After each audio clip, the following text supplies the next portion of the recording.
Boa tarde a todos. Novamente, com alegria no coração, participar dessa iniciativa da Messe do Amor, onde nessa programação o intuito é nós refletirmos sobre os ensinamentos de Jesus através de Amélia Rodrigues, poetisa baiana, seus livros psicografados por Divaldo Pereira Franco. Então, a gente sempre gosta de, no preâmbulo ali, né, comentar sobre as obras espíritas, as Pentateuco, as obras complementares, a literatura. Tem que haver uma escolha. Nos dias atuais você tem que escolher algo, né, com bastante critério o que vai ler, porque livro mediúnico tem bastante, livro doutrinário. A Mensagem do Amor Imortal, desse livrinho. Nós escolhemos, livrão, né? Livrinho em conteúdo é uma maravilha. Quando estava falando em livros espíritas, o Evangelho segundo o Espiritismo é o mais lido, né? E é recomendado que a gente estude a leitura, leia estudando, né? Há duas formas de você estudar o Evangelho, ao acaso ou continuamente, né? Inclusive o preâmbulo, né, do Evangelho segundo o Espiritismo, o objetivo da obra, uma coisa maravilhosa. A gente cita o Evangelho, os 28 capítulos e tal, esquece do prefácio. O objetivo da obra, escrito por Kardec, uma maravilha de ensinamento antes de tudo. Eu estava dizendo, ou você abre o Evangelho, estuda ele sequencialmente, capítulo 1, 2, 3, ou abre ao acaso. Então, às vezes, aparece a mesma mensagem, mas onde caiu essa mensagem para mim? É porque você precisa daquela mensagem, o acaso não existe. Tá. Eu digo isso porque eu não tive ainda oportunidade de assistir todas as palestras desse programa. Algumas eu assisto, as outras às vezes eu viajo ou esqueço. Então, eu não sei se o tema que eu escolhi já foi comentado nessa programação da Messe. Capítulo 14 dessa obra, Jesus e Família. É um tema atrativo, mas é aquela coisa, se ele caiu de novo, é para a gente, né, repisar o conteúdo da mensagem. Jesus e família. As coisas mais importantes, né? O Mestre Jesus e aqui para nós encarnados a família. No mês passado, em função do Dia das Mães, né? A gente já teve a oportunidade de falar na Cefam sobre essa questão da família, né? O lar, que é local de crescimento do espírito, né? E tem tudo a ver, lar, família, mãe, mulher, está tudo nesse contexto, né? É importante, nos dias de hoje, nos dias atuais, é importantíssimo repisar, reafirmar a importância de Jesus no lar, né? Jesus e família. Então, essa mensagem, se já foi explanada, a gente vai tentar novamente firmar esse pensamento tão importante para nós, nos dias atuais, Jesus e família. Outra coisa, a poetisa Amélia Rodrigues, ela escreve tão bem, ela usa tão bem o jogo de palavras, sabe? Que para mim é um desafio interpretar, completar alguma coisa, dá vontade de ler na íntegra o texto, porque, sabe, é uma doçura, uma maravilha você ler os textos, mas nós vamos, né, ler um pouquinho e ir interpretando. Eu sei que não vai chegar ao brilhantismo do que está escrito, mas pelo menos para nós fixarmos o conteúdo, né, a ideia do que está sendo falado. Então, narra com a sua poesia. É um texto, né? Poesia da Amélia Rodrigues nos ensina assim. Terminadas as fainas diárias, já me vem uma observação. Jesus reunia os seus discípulos e o povo dali quando terminadas as fainas diárias. A história nos conta que Jesus ajudava o Pai na carpintaria e ia falar sobre as coisas de Deus terminadas as fainas. Não era profissional da religião. Já vem aqui a primeira, né? Primeira observação interessante. Tem gente que vive às custas de religião.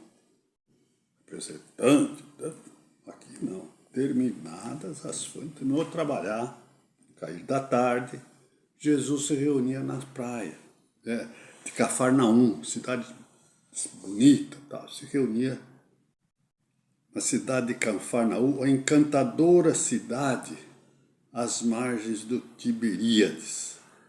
Daí Jesus mantinha inolvidável tertúlia, a Amélia Rodrigues tertúlia, né? Conversação fraterna. Se reunia ali na praia, sentava ali num barco abandonado ou num barco do próprio Pedro e com a multidão, com os seus discípulos e com a multidão que ali se aglomerava, ele começava a contar as suas maravilhosas parábolas, dirimia alguma dúvida de alguém, às vezes dúvidas ainda inocentes da pessoa, porque ele trazia uma mensagem diferente. A gente sabe disso. Jesus foi um revolucionário. As mensagens que ele trazia com relação ao reino dos céus, a casa do meu pai, era para o pessoal da época, era tudo novidade, tudo novidade. Então, ele tinha paciência e jamais se cansava de esclarecer as pessoas que se reuniam ao seu redor sobre as suas mensagens, né? Há muitas casas na morada do meu pai, oferece a outra face. Poxa vida, o povo judeu, né, acostumado com o rigor da tirania romana e tal, tinha que oferecer a outra face. Perdoa 70 vezes, 7 vezes. Para o pessoal da época, isso era diferente, mas ele, né, mantinha inovidável tertúlias com os companheiros e outras pessoas, né? Nas noites de primavera, perfumadas e serenas, sentava-se ali, nas areias úmidas do mar, ou particularmente à barca que pertencia a Simão Pedro, e abordava os temas do cotidiano, né? Outras ocasiões, quando era outono e inverno, que é, né, friozinho também lá, utilizava-se da ampla sala da residência do querido pescador. Olha aí mais uma dica. Reunia-se, quando o tempo era bom, ficava lá na beira do mar. Quando era inverno ou outono, ele se reunia na ampla sala da residência de Pedro. Estudo do Evangelho no Lar. Está aqui. Os primeiros estudos do Evangelho. O que ele fazia? Ia na casa de Pedro, reunia os seus discípulos e mais quem tivesse interessado, a ampla sala, fazia o estudo do Evangelho. O que ele falava? Falava sobre a sua mensagem. É elemento indispensável para todo espírita cristão, conhecedor e consciente dessa ferramenta inseparável da tranquilidade, da paz dentro do lar. Jesus, modelo e guia da Maria. Pergunta 625 do Livro do Espírito. Nosso modelo e guia. Temos que seguir os exemplos de Jesus. Ele se reunia com os apóstolos na casa do pescador, né? E fazia a dissertação das suas histórias. Nós temos o Evangelho de Jesus, temos a nossa casa. Olha, eu falo com propriedade. Eu não nasci de família espírita, não. Me tornei espírita porque eu casei com uma moça espírita. Que mudança! Que mudança na minha pessoa. Nosso lar, estudo do Evangelho. Vale a pena. Atrai espíritos bons. É aquela coisa que a gente, essa tecla que toda vez que vocês me dão a palavra, é a tal da sintonia vibratória. Imagine que tipo de espírito vai ambientar a sua sala, na tua casa, naquele dia, naquela disciplina, dia, horário marcado. Espírito superior tem mais o que fazer. Não fique esperando o horário do estudo do Evangelho. Né?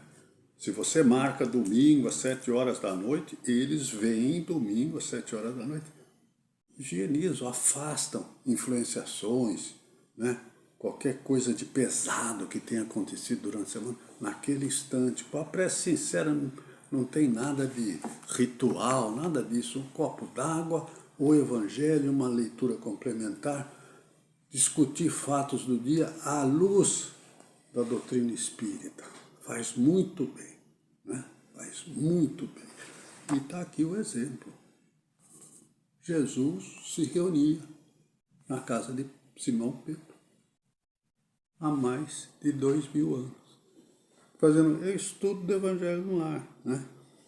Essas lições, daí qual é a vantagem de fazer isso? Né? Essas lições de suma importância constituíam os alicerces para a construção do amor no imo das almas. Amélia Rodrigues. Construção do amor, alicerce. Alicerce é a base. Amor no fundo das almas.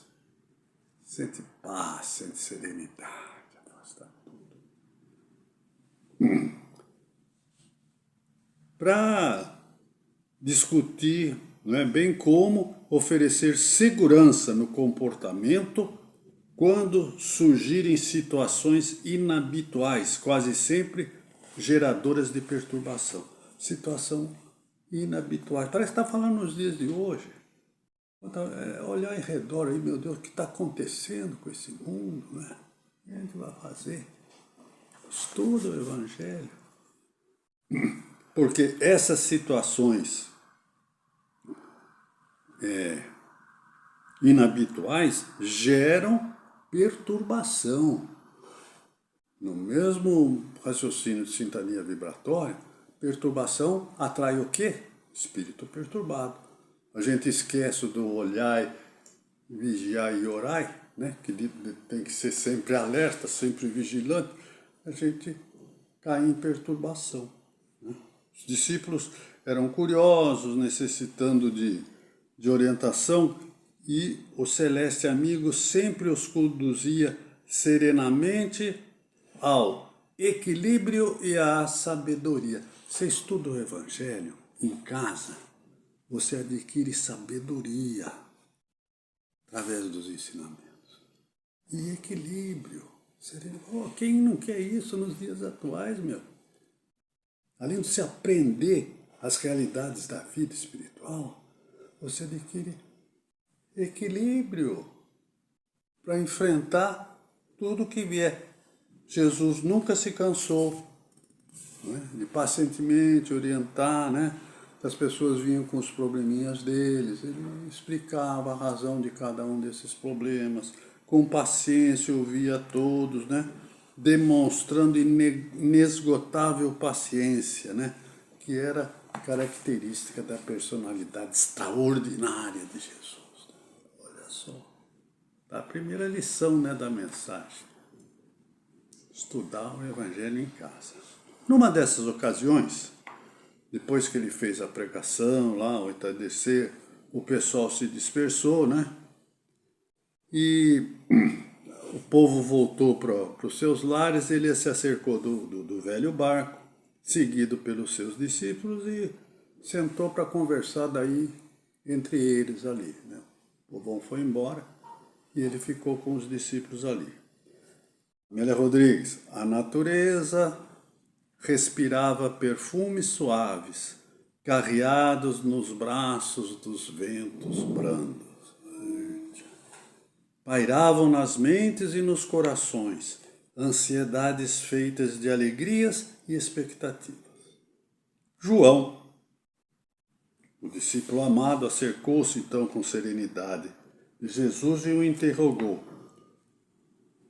Quando dizemos que Deus é nosso Pai amantíssimo, porque é o Criador de todas as coisas, depreendemos que todos somos irmãos, mesmo em relação àqueles que se afastam de nós e nos detestam.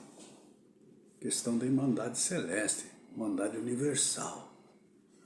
Dúvida pertinente do João. Somos todos irmãos, né? Filhos do mesmo pai e tal, mas mesmo para o meu inimigo, mesmo para aquele que me detesta e me prejudicou, Jesus esclareceu. É uma dúvida também pertinente. Somos todos irmãos, eu devo amar lá o cara do outro lado do mundo, o pessoal que não tem a mesma religião que eu, ou aqui ficar especificamente na dúvida do João, né? Mesmo aqueles que se afastam de nós, inimigos, e nos detestam, Jesus bate pronto. Sem dúvida, João, confirmou o amigo. Os maus e indiferentes, os perversos e odiosos, também são nossos irmãos, pois que se for ao contrário, concordaríamos que existiria outro genitor divino. Porque Deus é infinita bondade e amor. Então, não bate. Você tem que se amar, né? Pertencemos todos à família universal, ligando-nos uns aos outros pela mesma energia. Quer queiramos ou não, um dia nós nos tornaremos uma fraternidade universal. É só afastar alguns empecilhozinhos, será? Empecilhozinhos, né? Que a gente está observando aí agora. A pandemia não ensinou nada. A guerra está aí, né? Por causa de vizinhança ali. Todos os irmãos, vizinhos, países vizinhos se defrontando. Tem gente do outro lado querendo. Falta prática do amor, né? Nós somos ligados, pertencemos à mesma família universal, ligados uns aos outros pela mesma energia que a tudo deu origem. Mesma energia. Aí a reflexão. Nós somos centelhas divinas, por isso que somos todos irmãos. Dentro de cada um de nós, sem exceção, pobre, rico, branco, preto, todo mundo, sem exceção, possui dentro de si uma centelha divina. A exemplo da semente, né? Eu ia falar do pinheiro, a semente do pinheiro é um pouco maior. Tá, semente de mostarda, tá ali. Dentro daquela pequenina semente tem o germe. Não é a ciência que põe. A ciência cuida, melhora a semente e tal. Mas o milagre da germinação. Nós temos aqui a sementinha. Cabe a nós, né, cuidarmos, né, contra as pragas, usando a proteção necessária, aguando com amor, com serenidade, para fazer florescer dentro de nós. Então, dentro daquela sementinha você tem a mostarda, o pé de mostarda bonito, né, ele se espalha. Temos os pinheirais aí, originários de uma semente minúscula também. Tudo cresce, tudo evolui. O que nós estamos fazendo com a nossa sementinha interna, né, pertencendo? A fim de que o amor se estabeleça entre as criaturas, de conduta e de sentimentos tão difíceis, o excelso Pai fez o ser humano também co-criador. Inclusive, cuidar da sementinha e florescer para a espiritualidade superior. Tem esse de co-criador, me reporta a uma mensagem do Richard Simonetti, em que, num determinado parte da mensagem, ele falou: eu nunca ouvi falar que Deus tenha se consubstanciado, tenha se materializado para distribuir cesta básica na periferia, para distribuir cobertor para o pessoal que está morrendo de frio aí. Deus nunca fez isso.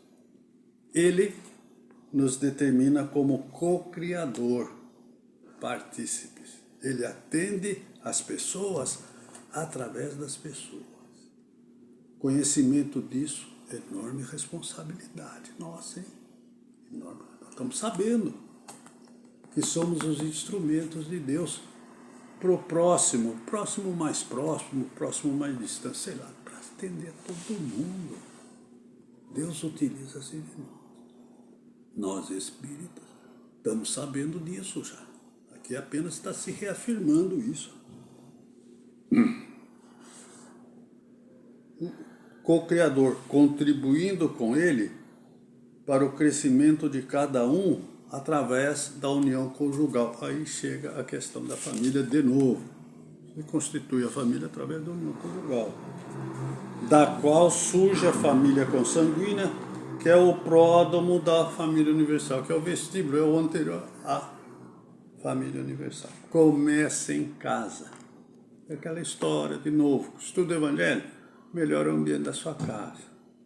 Melhorando o apartamento vizinho, também sente as vibrações, o edifício pode se melhorar, a quadra, o bairro, a cidade, tudo tem que ter uma conexão, é tudo, sabe, conectado numa energia só. Basta a gente se imbuir desse objetivo de nos melhorarmos. Aí tudo melhora, lei do amor. Graças à união dos indivíduos pelo sangue, surge a oportunidade de convivência saudável perante o exercício, tolerância e fraternidade. É tudo simples na mensagem de Jesus. Através da tolerância, através da fraternidade, você mantém um ambiente equilibrado dentro de casa, as uniões conjugais, né?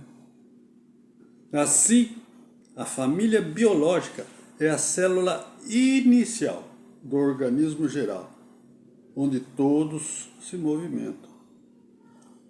Mas o João prossegue indagando. E por que, embora o grupo seja procedente dos mesmos pais, cada um dos seus membros é tão diferente do outro, chegando alguns a ser totalmente antagônicos entre si? Tá certo, o João não se satisfez. Ah, tá bom, mas dentro da própria casa, a tal da ovelha negra, né? É aquele que precisa de cuidado, é o doente que precisa de médico, que precisa mais atenção.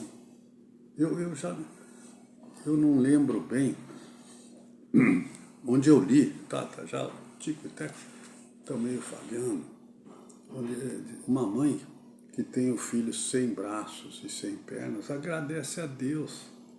Que bom, pai, ele vai estar 24 horas comigo, totalmente dependente de mim. Só amor de mãe, né? Aquele espírito, o espírito devedor. Deus não castigou aquela mãe enviando aquele filho. Não. A abençoada doutrina espírita nos diz que nós já estivemos anteriormente aqui, cometemos erros e agora estamos acertando as contas. Quem planta laranja não colhe abacaxi.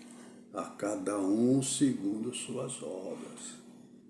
Aí perguntou o Pedro: por que tem gente diferente na mesma família? Porque nem todos procedem do mesmo conjunto moral, respondeu Jesus afável. Já ali mostrando a diferença, né? Ele chama de conjunto moral. Nós temos, né? Conjunto moral. Essa escala de moralidade aqui se está tem a ver com o que cada um alcançou com o exercício próprio de renovação íntima, que tem que ser exclusivo. O responsável pela minha Reforma íntima sou eu, só eu, só eu. Não tem mão na cabeça e balo, não. Eu tenho que arcar com as minhas responsabilidades. Os espíritos que irão habitar os corpos são criados sem experiência, desconhecendo as razões da vida, processos de crescimento moral, uns adiantando-se mais do que outros, estacionam nos erros, procedimentos incorretos, desse modo tornam-se diferentes, portadores de aspirações e emoções distintas. Eu fazia, olha que, veja quanto tempo fazia isso, no tempo que só tinha uma fábrica de carro, que é a Volkswagen. Falava, nós somos fusquinhas que saem 0 km da fábrica. Todo fusquinha sai com cor diferente e tal, mas é 0 km. E vai na mão de um motorista cuidadoso, que faz as manutenções, anda só em estrada asfaltada, limpo, conserva. Daqui a 10 anos o fusquinha está jóia. Se dá na mão de outro condutor, passa por estrada esburacada, não cuida da manutenção, o Fusca começa a desmontar, cair. Quer dizer, eu sou o condutor desse Fusquinha aqui, né? Sei lá para que caminho que eu vou, né? Sou criado com inteligência, né? Varia, inteligência, livre-arbítrio, perante e a lei de causa e efeito, a me conduzir. Lei de causa e efeito. Fez, pagou. Né? Fez, recebeu. Depende do comportamento. Então eu tenho inteligência, a lei de causa e efeito, né? Né? E o livre-arbítrio. Para escolher o caminho que eu vou percorrer. Pai generoso, a fim de ajudar a se fazer as experiências malogradas, proporciona novas experiências. Olha a reencarnação aqui, comentada por Jesus há 222 anos. O Pai generoso, a fim de ajudar a refazer a sua experiência malograda, proporciona novas experiências, ao lado daqueles contra os quais se obstinam na família consanguínea. Então, às vezes, inimigos do passado. Existem, principalmente de André Luiz, eles narram espíritos que imploram para voltar, para ressarcir, para se acertar com inimigos do passado. A gente pensa, vou desencarnar na boa, não vai ter boleto para pagar, eu vou poder andar de aeróbus, eu vou ficar tocando lira, arpinha, sem fazer nada. Chega um tempo que você pede para voltar, porque junto vai a consciência, que não apaga. Ah, se apagasse, zerasse o velocímetro. Não, fica lá gravado. Puxa vida, eu tenho que voltar com ele já reencarnou, quero voltar como irmão dele, como pai, como filho. Tem todo esse trançado aí no projeto reencarnatório. E isso aqui já está conhecido desde os tempos que Jesus, nos seus 3 anos de apostolado, né, já deixava para os seus discípulos. E ele ainda cita assim, vejamos os exemplos entre nós, falando para João, de Pedro, André, você e Tiago, unidos pelo mesmo sangue, e, entretanto, com sentimentos próprios, diferentes, independentes, que reúnem em torno de mim, iniciando a família universal. A família doméstica, portanto, não é resultado apenas da união daqueles que se amam, porém de todos quantos se necessitam, a fim de que se ajudem uns aos outros, gerando dependência afetiva. Esse negócio aí de restrição de movimentação, né? Não pode sair porque vai pegar o bicho, isso aqui. Oportunidade da família em casa, né? Serviço home office, tal, aumentou o tal do feminicídio, era um termo que daí existe. O feminicídio, divórcio, briga, separação, não conseguem se. Daí o Tomé, aquele que só veio para crer. E quando um viúvo, dúvida pertinente também, e quando um viúvo, perguntou Tomé com seriedade, que é pai, une-se em novo casamento, volta a ter filho com a nova mulher, como será essa família? 2 filhos com uma mulher, casa com a outra, mais 2 filhos. Que família é essa? Que união? Jesus, não importa de quem seja a progenitura, esclareceu o mestre, porquanto ao infinito é sempre Deus impondo a união. Não existe o acaso, meu. É Deus através dos seus prepostos, né? Trabalho. Não existe o acaso. Impondo a união e o respeito entre todos, preservando a identidade fraternal, que um dia unirá todas as criaturas como ovelhas do mesmo rebanho. Os pais terrestres, responsabilidade dos pais, são instrumentos transitórios da divina sabedoria, que deles se utiliza para o aperfeiçoamento das almas no seu processo de evolução. A importância da família. Insiste Tomé. Acho que está quase no fim do nosso tempo. Insiste Tomé. E quando procedem de raças estranhas e inferiores, tornou a carga, eram judeus. Se consideravam, né? Samaritanos, naquele tempo já tinha distinção de raça, de credo, religião, cor, já havia essa questão. E quando procede de raças estranhas e inferiores, tornou a cargo o discípulo sisudo, não pertencente ao grupo dos eleitos israelitas, já apontou os eleitos naquela época, né, Israel, até hoje ainda tem, né, briga de religião, sempre houve cruzadas, né? A maioria das guerras tem origem religiosa, meu Deus do céu. Tá, e daí aqui ele quer saber como é que não é da eleitos israelitas, como considerar os irmãos ou membros dessa família universal? O Senhor cravou os olhos luminosos no discípulo. O pai de sabedoria não elege uma raça em detrimento da outra, o que significaria ter paixão e ser prepotente, caso o fizesse. Quando nossa raça é tida como eleito, isso não significa superioridade, mas responsabilidade pelo conhecimento de que é portador. Mais uma dica para nós. Responsabilidade. Tem conhecimento, você tem responsabilidade de passar para frente esse conhecimento. O melhor bem que você faz para a doutrina é a sua divulgação. Mano, nós conhecemos a verdade, nós temos que ajudar a difundir a verdade. Jesus falou para o Tomé aqui, há 2000 anos. Né? Olha, para lembrar disso aqui, responsabilidade, deixa eu falar rapidamente sobre o último livro aqui do Manuel Filomeno de Miranda, Psicografia do Divaldo Franco, No Rumo do Mundo de Regeneração. Tem lá no fim do livro, é excelente, não é uma leitura pesada, é uma leitura séria. Eles falam sobre a Covid.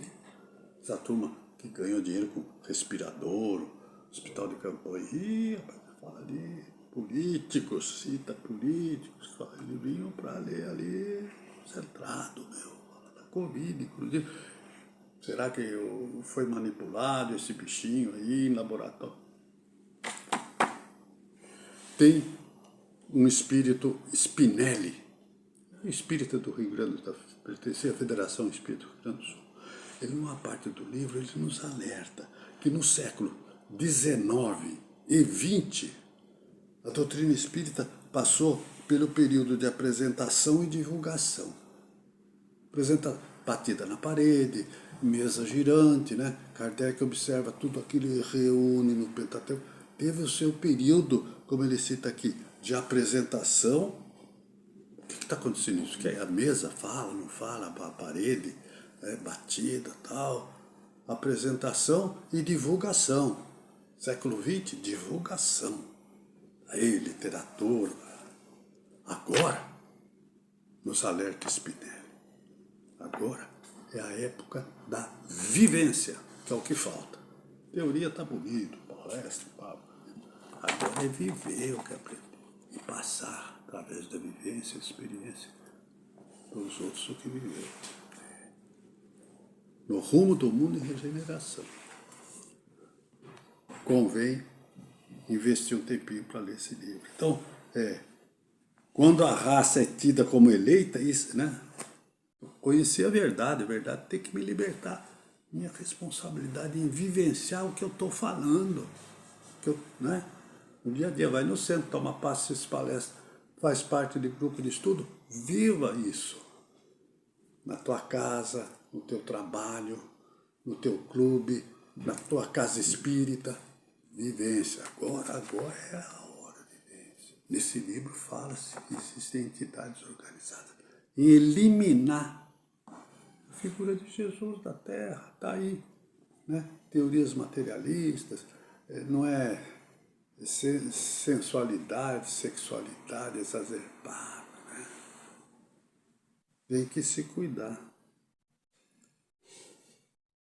Quase 3 anos depois que Jesus trouxe os ensinamentos da família universal, quando se encontrava na cruz, expirando e ouviu o grito da sua santa mãe chamando-o de filho, ele fitou João, que se encontrava ao lado dela, e propôs a família universal do amor, enunciando: mulher, eis aí o teu filho. Filho, eis aí a tua mulher.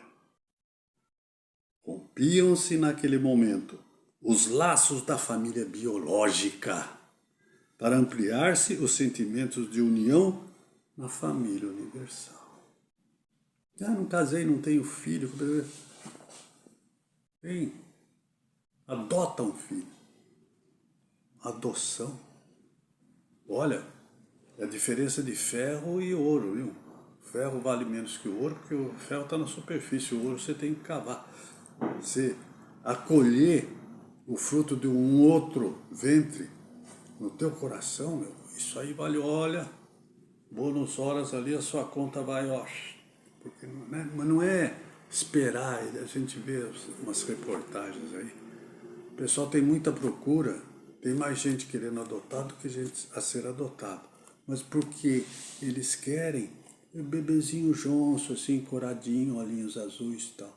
Está cheio de criança com 10, 12, 13, mas adulto ninguém quer, não, já vem com defeito, né?